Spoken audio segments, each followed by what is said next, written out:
கரூரில் நடந்தது பெருந்துயரம், கொடுந்துயரம். இதுவரை நடக்காத துயரம், இனி நடக்கக்கூடாத துயரம். மருத்துவமனைக்கு நான் நேரில் போய் பார்த்த காட்சிகள் இன்னும் என் கண்ணை விட்டு அகலலை. கனத்த மனநிலையிலையும் துயரத்திலையும் தான் இன்னும் இருக்கேன். செய்தி கிடைச்சதும் மாவட்ட நிர்வாகத்தை முடுக்கிவிட்டு எல்லா உத்தரவுகளையும் பிறப்பித்த பின்னாலும் என்னால் வீட்டில் இருக்க முடியல. உடனே அன்றைக்கி நைட்டே கரூருக்கு போனேன். குழந்தைகள், பெண்கள்னு 41 உயிர்களை நாம் இழந்திருக்கிறோம். இறந்து போனவங்க குடும்பத்துக்கு தலா 10 லட்சம் ரூபாய் அறிவித்து அதை உடனடியாக வழங்கிட்டு இருக்கோம். ஹாஸ்பிட்டலில் சிகிச்சை பெற்று வர்றவங்களுக்கு அரசு சார்பில் முழு சிகிச்சையை வழங்கி வரோம். நடந்த சம்பவங்களுக்கான முழுமையான உண்மையான காரணத்தை ஆராய முன்னாள் நீதியரசர் அருணா ஜெகதீசன் அவர்கள் தலைமையில் ஒரு நபர் விசாரணை ஆணையம் அமைக்கப்பட்டிருக்கு. ஆணையத்தோட அறிக்கை அடிப்படையில் அரசோட அடுத்த கட்ட நடவடிக்கையில் இருக்கும்னு உறுதியளிக்கிறேன்.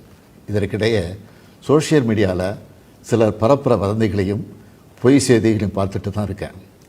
எந்த ஒரு அரசியல் கட்சி தலைவரும் தன்னோட தொண்டர்களும் அப்பாவி பொதுமக்களும் இறக்கிறத எப்பொழுதும் விரும்ப மாட்டாங்க.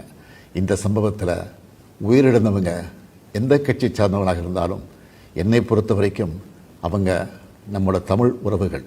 எனவே சோகமும் துயரமும் சூழ்ந்திருக்கக்கூடிய இந்த நிலையில் பொறுப்பற்ற முறையில் விஷமத்தனமான செய்திகளை தவிர்க்கணும்னு கேட்டுக்கிறேன். அரசியல் கட்சிகள், பொது அமைப்புகள் இது போன்ற நிகழ்ச்சிகள் நடத்தும்போது இனி வரும் காலங்களில் எத்தகைய பொறுப்போடு நடந்துக்கணும்ன்ற விதிமுறைகளை வகுக்க வேண்டியது நம்ம எல்லோருடைய கடமை. எனவே நீதியரசு ஆணைய அறிக்கை கிடைச்ச பிறகு எல்லா அரசியல் கட்சிகள், பொது அமைப்புகளோடு ஆலோசனை நடத்தி இதற்கான விதிகள், நெறிமுறைகள் வகுக்கப்படும்னு உறுதியளிக்கிறேன். அத்தகைய நெறிமுறைகளுக்கு எல்லாரும் ஒத்துழைப்பு தருவாங்கன்னு நம்புகிறேன். மனித உயிர்களே எல்லாத்துக்கும் மேலானது. மானுடப்பற்றே அனைவருக்கும் வேண்டியது.